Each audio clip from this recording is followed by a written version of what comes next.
National Student Clearinghouse beginnings, purpose, and value. Challenges, reporting continuously enrolled students. A closer look, reporting graduated statuses. Overcoming obstacles, recommendations to report graduated statuses successfully for 150%. On the horizon, what's new? And next steps. So let's start off with the beginnings, purpose, and value. Our beginning. The Clearinghouse was founded in 1993. We provide our school customers with a compliance-driven enrollment reporting service aligning with federal regulations. In addition to the Clearinghouse's service to schools for NSLDS reporting, there are also expectations for enrollment to be reported to non-direct loan lenders, servicers, and guarantee agencies. The Clearinghouse's enrollment reporting service acts as the reporting agent for our schools by providing both NSLDS and non-direct loan entities with updated enrollment information for financial aid recipients. In the next several slides, we will provide an overview of the Clearinghouse history leading up to the present day. And then we will dive into today's topic, which is how to successfully report from your school to the Clearinghouse to meet program completion reporting expectations, specifically for 150% limit on direct loan subsidy. Our purpose. Our purpose is to act as a central repository for enrollment reporting for enrolled students and students who withdrew or graduated, and this is to meet financial aid reporting requirements. The centralized reporting model reduced the cases of technical defaults on student loans and also reduced the administrative burden on institutions. A main focal point and driver of our reporting service is to assist our schools in being compliant with federal aid reporting requirements and expectations.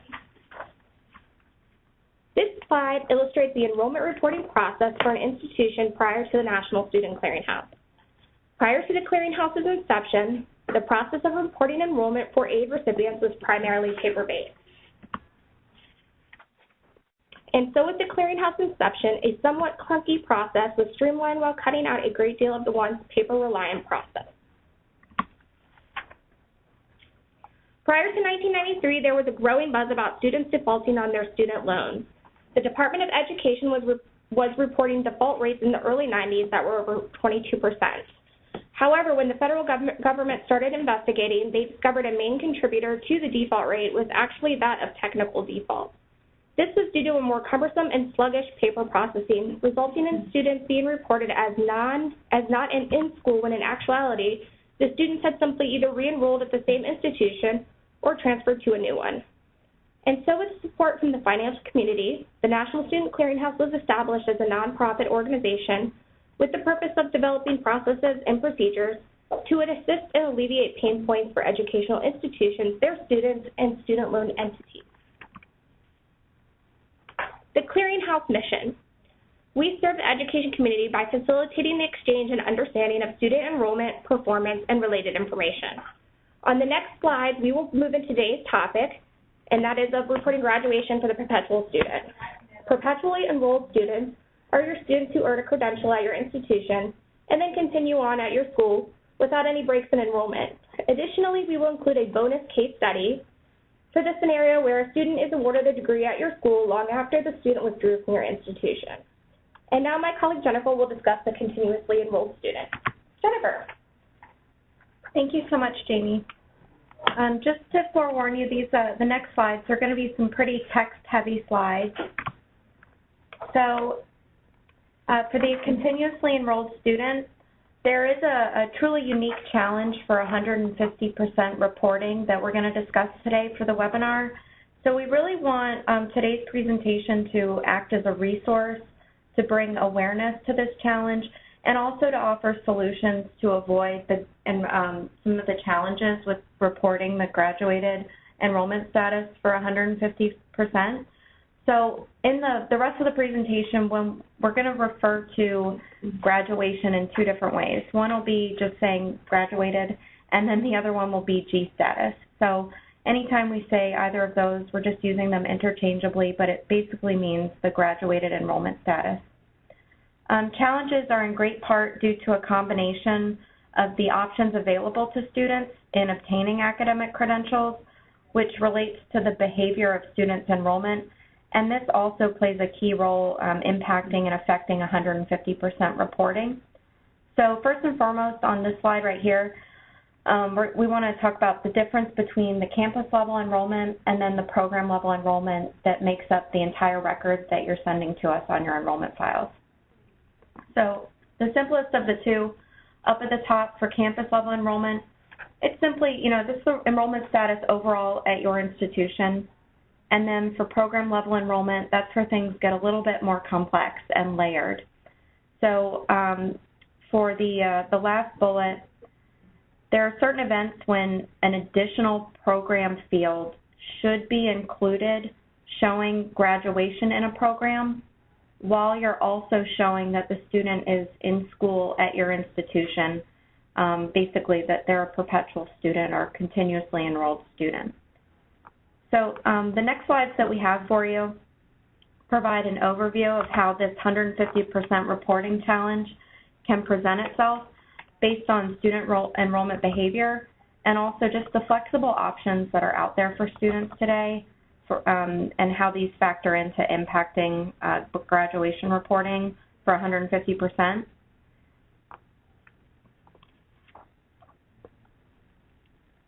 So more and more post-secondary institutions are offering, a variety of options for students beyond the traditional 2- or 4-year track for their students to obtain academic credentials. So flexible options are becoming, more readily available to students.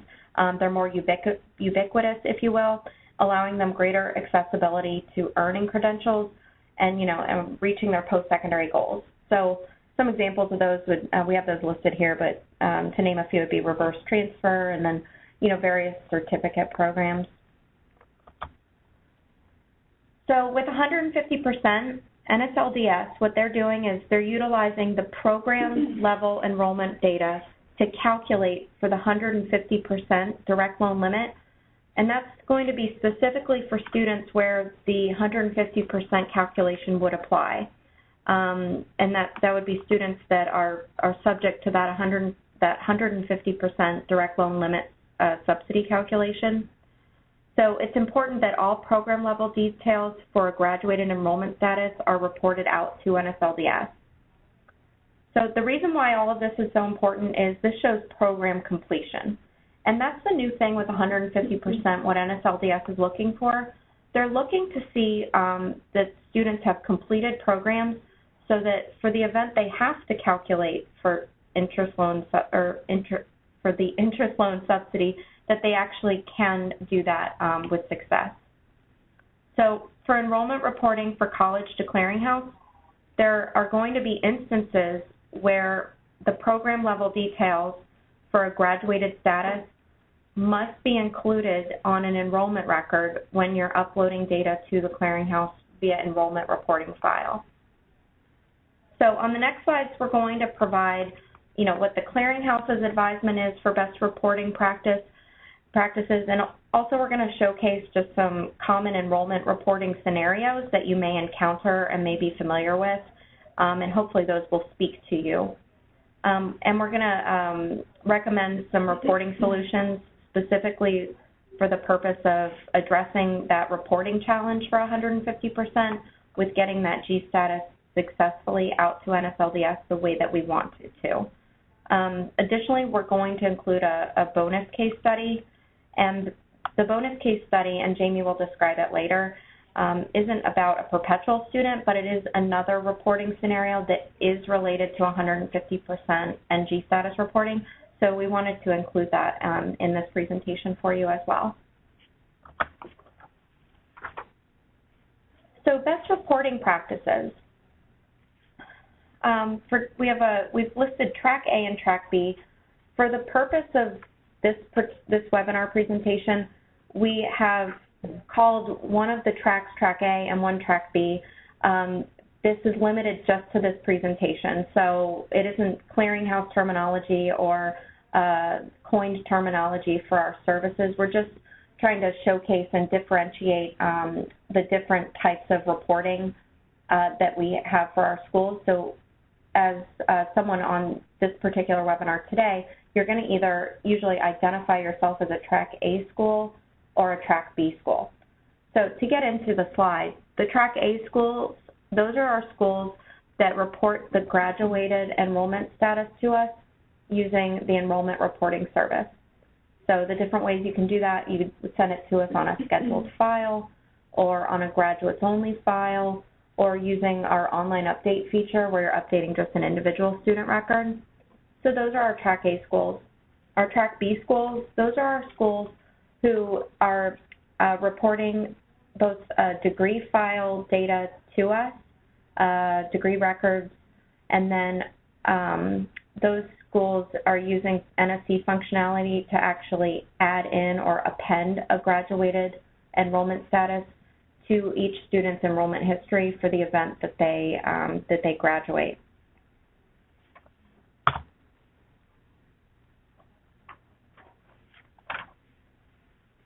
So to show you one of our case studies here, first we're going to take a look at John Smith. So for John Smith, John completed an associate's program at your institution in spring, and then without any breaks in enrollment, he went on to be a full-time student in a different program in the summer, same year, this past summer.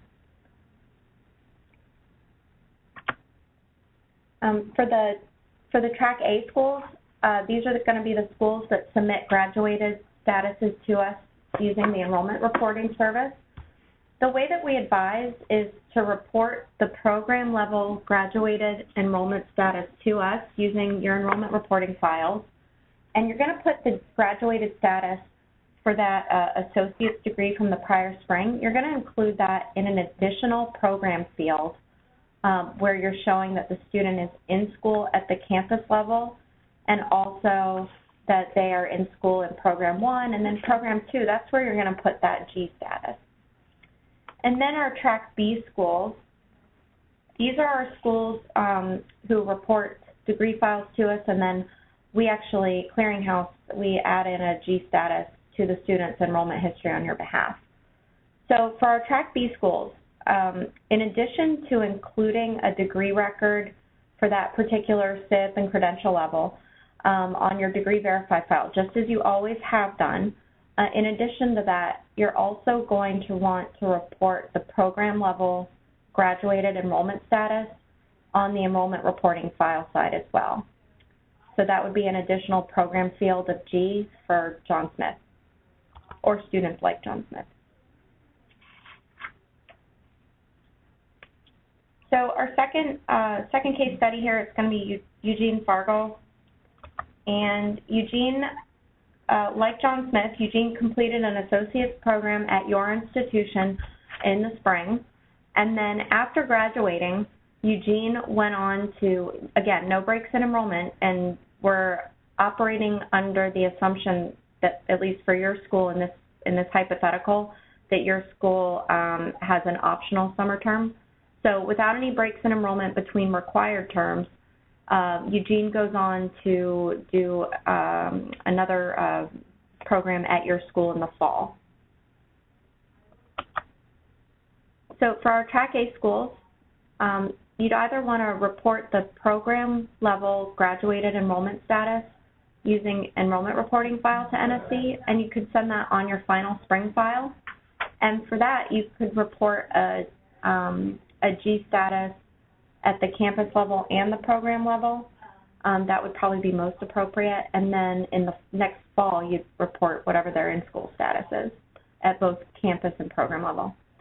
And then our Track B schools, just as you always have, you'd report the degree record to us for that particular respective CIP and credential level on your degree verify file.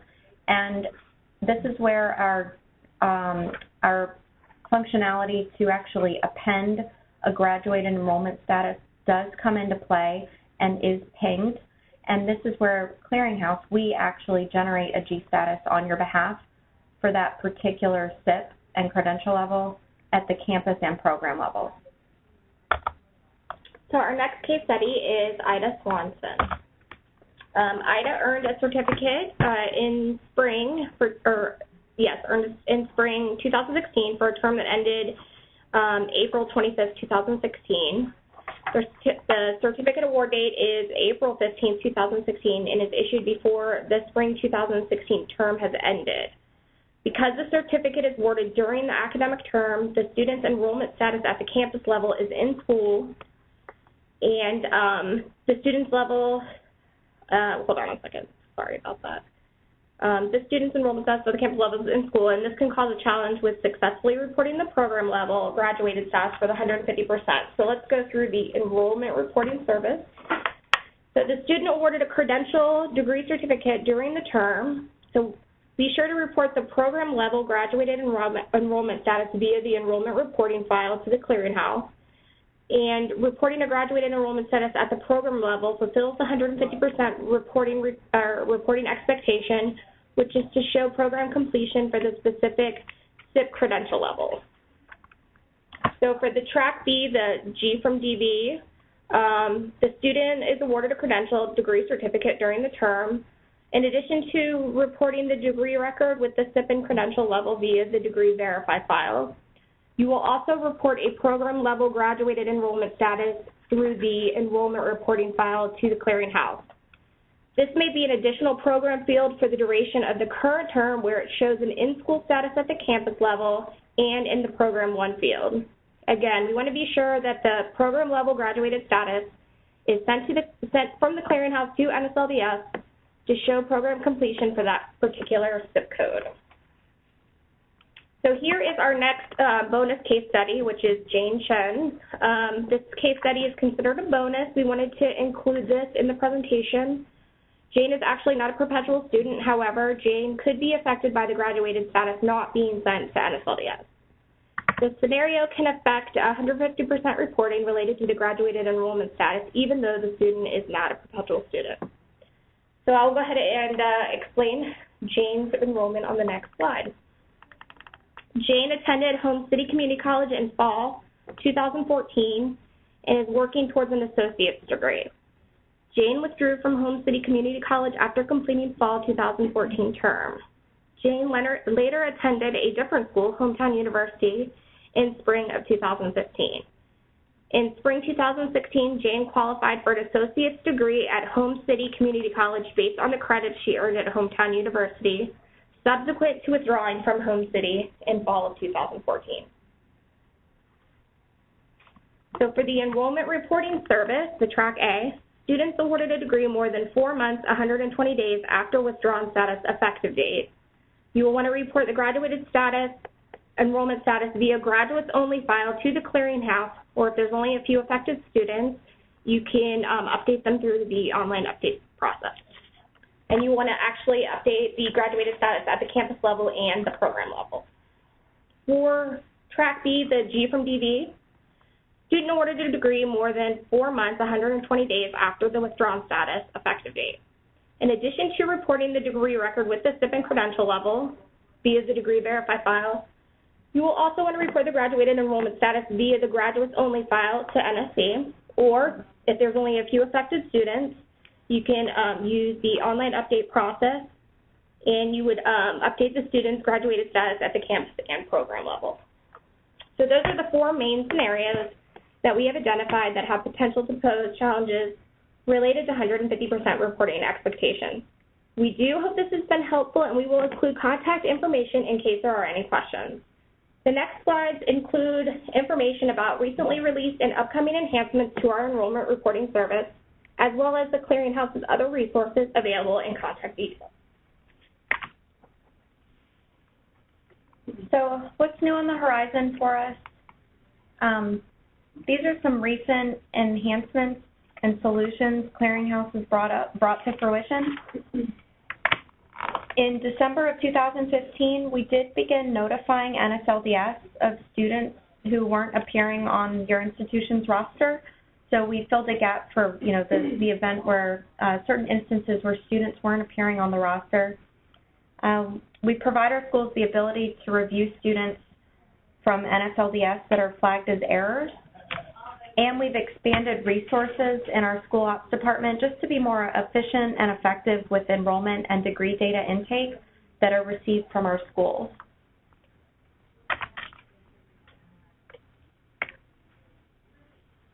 So So something noteworthy here. So these are our solutions for the future or anticipated enhancements. One that actually has already been put into place is quite recent is that top one, creating the ability to accept the X status at the program level. So for the event you report incorrect information for a particular program of enrollment, you can later report that to us once it's identified, of course, with the X status just at the program level to us. So that functionality is now in place. And also noteworthy as it relates to today's webinar topic, we're actively working on different ways to just leverage our degree verify logic to see, how exactly in an automated way can we better assist our schools with, with the challenges related to G status reporting. So that's something that we're actively working on.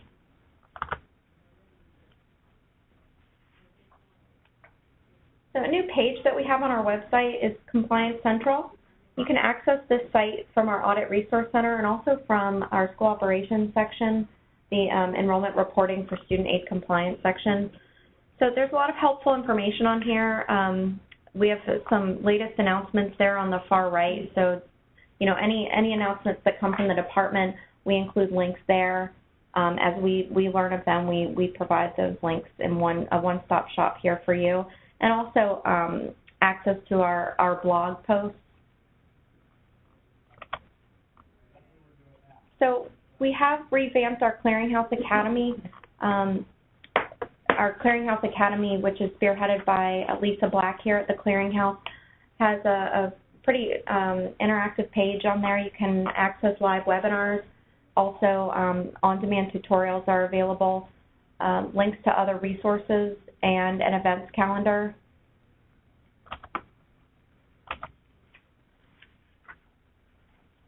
And then we wanted to, this is a slide that we've echoed from earlier. So it's a slide from the beginning of the presentation, and it's just our mission statement.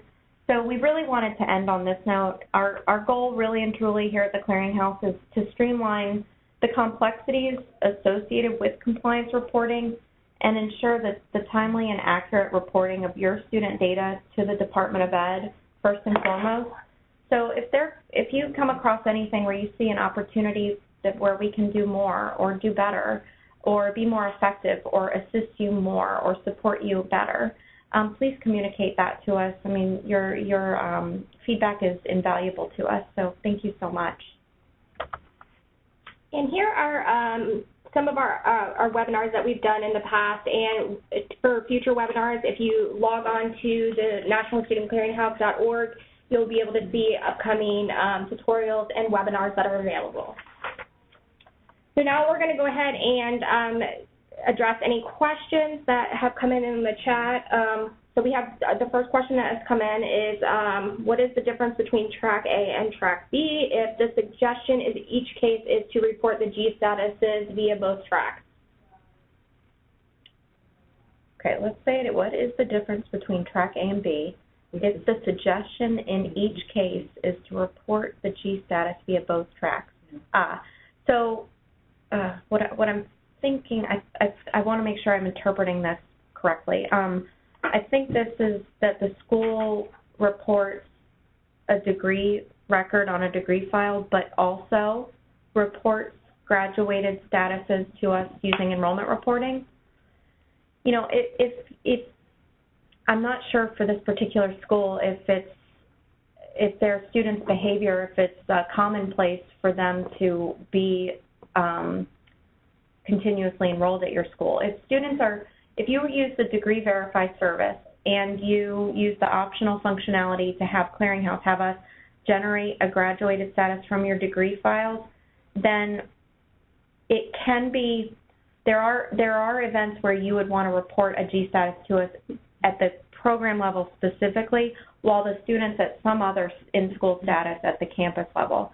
And that would be different than a school who uses Degree Verify, we generate the G, but students don't continue enrollment at your school. If they get their credential and then they're gone, they're out of there, then it should work as designed where we generate a G status for the event that the student will have a G at the campus and program.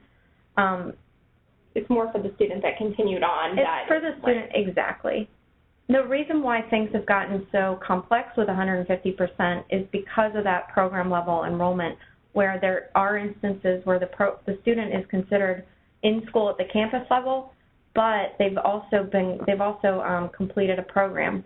So really you're doing almost two things at once. You're showing that, hey, they're in school in such and such, and then the second thing is that you're showing that they also graduated. So you're doing almost two things at one time, right, for students who are continuously enrolled or students who withdraw from your school and then are awarded a degree at least 4 months after separating from your school. So it's really those two are the main events. Right. Yeah. If you have a follow-up question, please email Audit Resource and schoolops. Feel free to email both at the same time, and Jamie and I will field those questions. If we didn't answer, if that wasn't what you were looking for, please feel free to email us, and we will respond. Is there another one? Yeah, there's another question. Says we're a Track A school. For those students who have fallen off of the SSCR, they were reported twice as withdrawn. How long does it take for the students to be added back to the SSCR after we report the graduated status on our graduates only file? Yep. It should be within about 1 to 1.5 months time frame, or period of time. So let's say the student falls off the roster after NSLDS receives 2 consecutive certifications of the same separation status, a W, right? And then you report the student on a, was it graduates only file? Yeah. Okay, you report the graduated status to the clearinghouse. Let's say it's 2 months after that, because it takes time for you to complete your degree audit or something.